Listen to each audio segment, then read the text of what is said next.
Bismillahirrahmanirrahim. Assalamualaikum warahmatullahi wabarakatuh. Bismillahirrahmanirrahim. La haula wala quwata illa billah. Beragam hal yang baik selalu menyertai dalam kehidupan adalah merupakan salah satu doa saya untuk semuanya, terutama buat kita semua yang selalu bersyukur atas nikmat dari Tuhan di setiap saatnya. Tausiah Buya kali ini membahas seputar kepentingan atau kebutuhan kita sebagai makhluk hidup, di mana beliau mengatakan bahwa berharap belas kasihan pada sesama adalah di ujungnya tetap akan menyakitkan.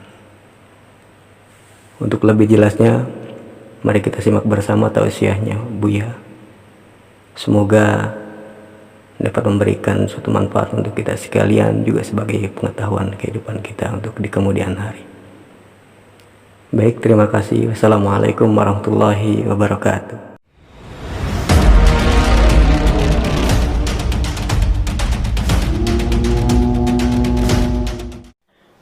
Bismillahirrahmanirrahim. Kita lanjutkan halaman 207.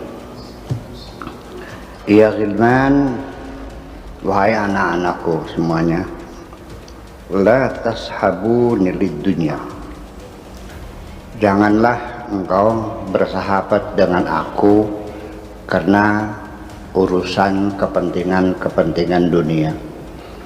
Janganlah engkau membangun persahabatan dengan aku hanya karena kepentingan dunia. Washabuni lil akhirah fahasab. Jadi kalau kamu ingin membangun persahabatan dengan aku, ya dasarnya adalah karena tujuan akhirat saja. Artinya bahwa dalam persahabatan ini ya mungkin kebanyakan dasarnya kepentingan. Yang biasanya ketika kamu sedang makmur banyak temannya. Kalau jatuh miskin menghilang satu persatu, itu biasa. Nah, nanti yang tetap tinggal bersamamu dalam keadaan engkau dalam penderitaan dan kemiskinan, itulah teman-teman yang setia. Nah, ini oleh Syekh Abdul Qadir Al-Jalain diseplit sahabat dunia dan sahabat akhirat. Nah, termasuk sahabat setia itu termasuk juga ya sahabat akhirat, artinya tidak berdasarkan kepentingan. Idza sahhat sahbatukum lil akhirah, kalau memang sudah betul persahabatanmu bersamaku itu adalah untuk tujuan akhirat saja, ja'atkumud dunya tab'an wa dhimnan, maka urusan dunia pun akan datang mengikutinya ya, dan terbawa. Fata'khudunaha ala qadri zuhudi fiha, maka setelah itu engkau bisa memanfaatkannya, bisa mengambilnya ya, kepentingan dunia itu, tetapi dengan catatan yaitu ala qadri zuhudi, berdasarkan kadar kezuhudan. Zuhud itu artinya mengambil hanya seperlunya saja, sesuai dengan kebutuhan saja, tidak lebih. Bukan untuk 7 turunan ya, untuk 10 tahun juga tidak, menyimpan untuk sebulan juga tidak. Ya hari ini ya untuk hari ini. Ya besok belum tentu kita masih hidup. Ngapain disimpan-simpan? Besok juga datang lagi. Ya, kezuhudan itu. Wa ana dhaminun lakum, dan saya dapat menjamin kepada kamu, annakum la tuhasabuna 'alaiha, nanti di akhirat ketika engkau memanfaatkan dunia ini berlandaskan kezuhudan kamu, nanti di akhirat engkau tidak diminta pertanggungjawaban, ya, tidak dimintai LPJ. Tidak perlu ada lampiran pertanggungjawaban, tidak ada SPJ-nya, ya sudah selesai. Qaddimul akhirata ala dunya, prioritaskan, kedepankanlah kepentingan akhirat di atas kepentingan dunia ini. Artinya dengan catatan saya ingin menyampaikan, kalau ada jaminan nanti engkau tidak akan diminta pertanggungjawaban, selesai masalah. Ini kan mengerikan, apalagi pertanggungjawaban di akhirat. Di dunia saja banyak bupati yang ditolak pertanggungjawabannya, diimpeach kok, diturunkan. Ya kalau kamu nggak diturunkan paling masuk neraka. Iya, akan ditanya, dan nanti SPJ di akhirat itu sangat mendetail. Matematikanya ngitungnya pakai matematika kuantum yang sangat mendetail sekali, sehingga sampai ketika engkau menyisakan makanan di piring, satu suap pun akan dipertanyakan. Ya, kenapa tidak kau habiskan, kau biarkan mubazir? Aku yang membuat, aku yang menumbuhkan, aku yang mengeluarkan buahnya, aku yang mengairi, kata Tuhannya. Aku yang memanasi dengan matahari, engkau tinggal memakan saja, kau sia-siakan saja. Kenapa?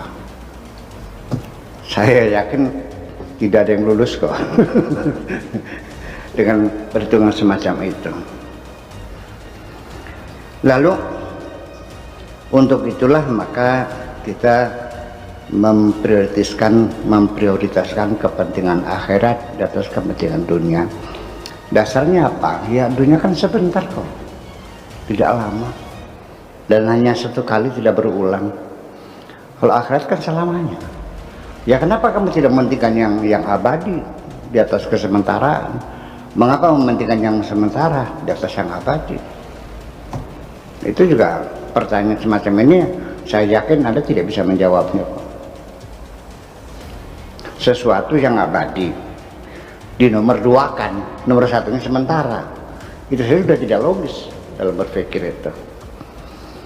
Lalu al-batil al-zahir juga lebih mementingkan batin daripada zahir.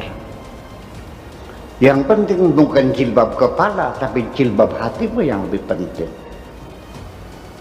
Bukan keindahan wajahmu, tapi keindahan hatimu, itu yang lebih penting. Bukan ucapanmu, simbol-simbol yang kau utarakan dengan bahasa yang indah, yang penting adalah perbuatanmu. Yang zahir dan batin diutamakan yang batin dulu. Karena bagaimanapun yang zahir itu adalah hanya merupakan manifestasi daripada kondisi batin kita.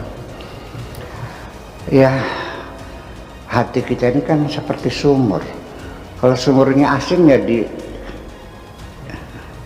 sedot lagi, pakai ember, dicibuk lagi ya asin juga.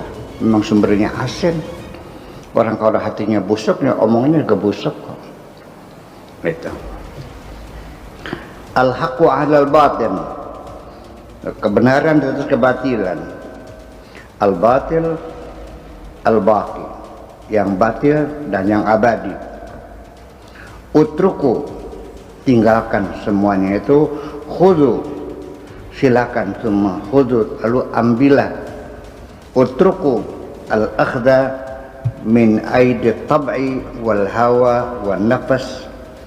Tinggalkan, mengambil dari tangan tabiat, tangan hawa, dan tangan nafsu.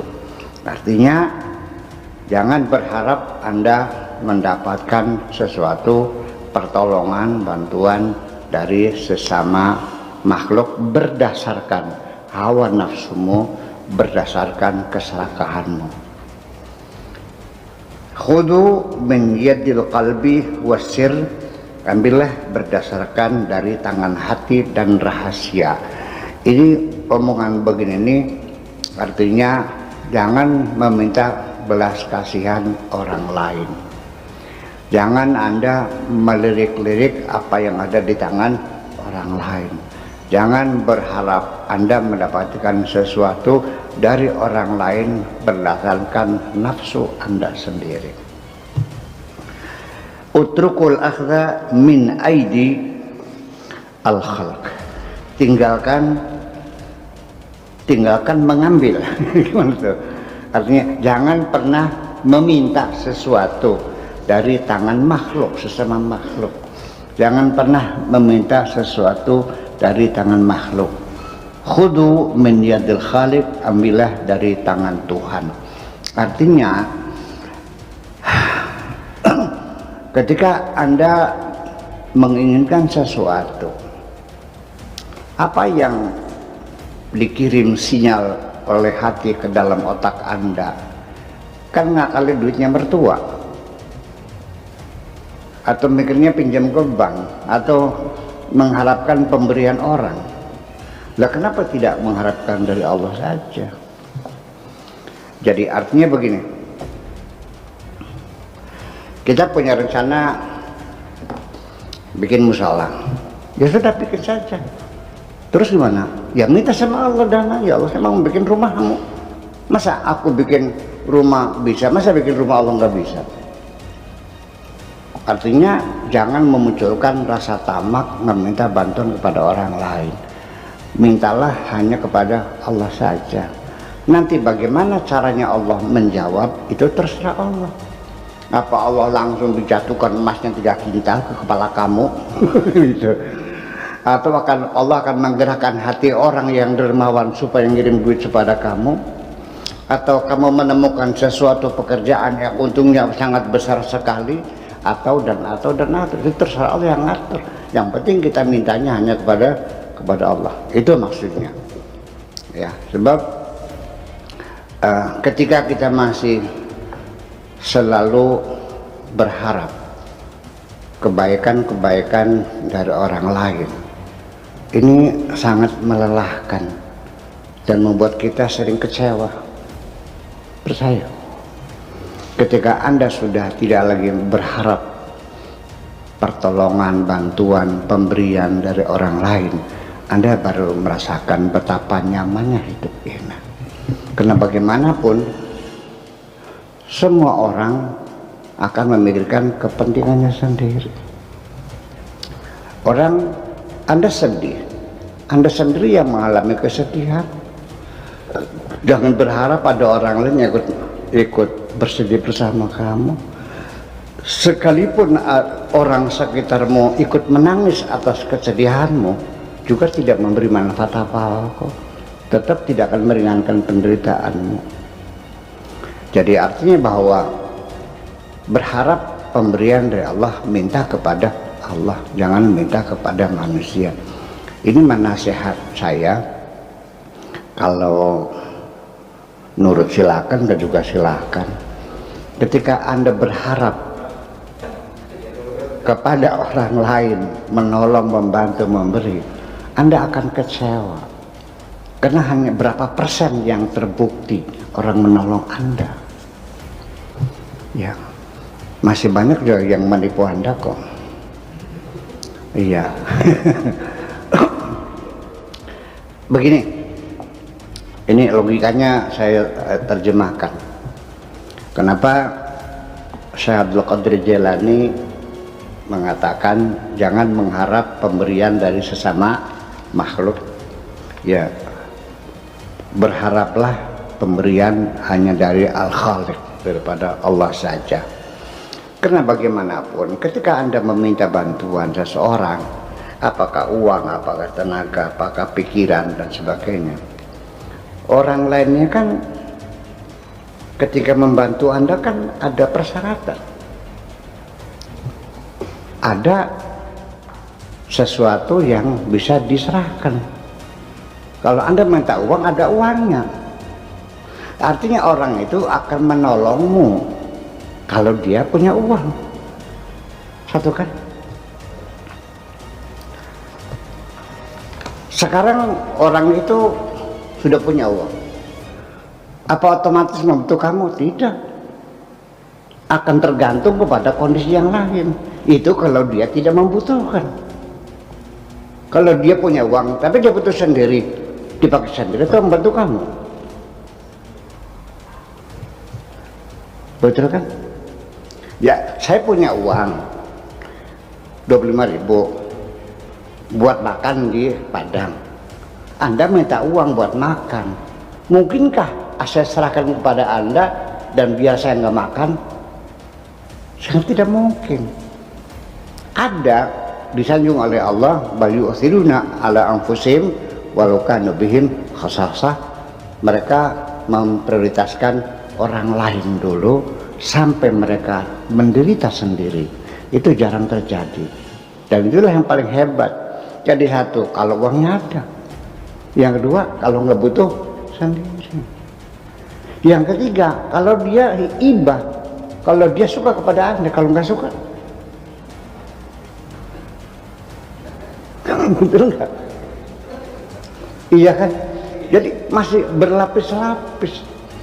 Jadi makanya sampai sekarang ini saya meyakini ketika ada orang membantu saya dengan uang, dengan tenaga, dengan pikiran, itu sesungguhnya yang menggerakkan hati mereka hanya Allah yang bisa menggerakkan hati mereka. Bukan karena kepandaianku membujuk orang, bukan karena kepandaianku mengadakan pendekatan-pendekatan yang persuasif, nggak ada. Kalau mau dasarnya nggak seneng ya bakal nggak mungkin akan dibantu. Pinjam, ya pinjam juga sama kalau percaya, kalau enggak. Jadi artinya betapa sulitnya mendapatkan pertolongan dari Tuhan, dari sama manusia. Tapi kalau kami minta tolong hanya kepada Allah, semuanya tidak ada. Yang ada hanya innama amruhu idza arada syai'an an yaqula lahu kun fayakun. Bagaimana saya merasa Allah, itu saja persoalannya. Nah, itulah. Jadi kalau Anda tidak ingin mengurangi kekecewaan, ya cobalah belajar jangan meminta bantuan, mengharapkan kebaikan-kebaikan orang lain, karena Anda sendiri akan sering mengalami kecewa, karena tidak mungkin semua orang akan menuruti kehendakmu. Itu persoalannya.